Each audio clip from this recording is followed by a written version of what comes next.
Իմ ամուսինը իմ թևավոր հրեշտակն է,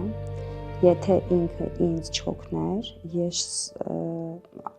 որ ասում են Լենան շատ ուժեղ է, ես ասում եմ ուժեղ է նրա հետևի կանգնած մարդը, տղամարդը, որովհետև ես չի կարող այս ամեն ինչի միջով անցնեմ ոչ անձնային առումով եւ ոչ էլ այսքան մեծ գործունեություն անելով։ Դժվարություն է ստեղծվում ընտանիքում եւ այն տղամարդը, որ կանգնում է երեխայի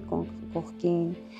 կնոջ կողքին, այդ երեխաները գնալով ավելի լավ կյանք են ունենում, ծաղկում են։ Իսկ այն ընտանիքներում, որտեղ բաժանություն է տեղի ունենում եւ մեր երեխաներն են, ովքեր որ ընկնում են այս բաժանության մեջտեղը, շատ ավելի ծանր է լինում նրանց վիճակը, որովհետեւ կարծես մենք մտածում ենք, որ սա դժվար է, չենք կարողանում ընդհանուր լեզու գտնել,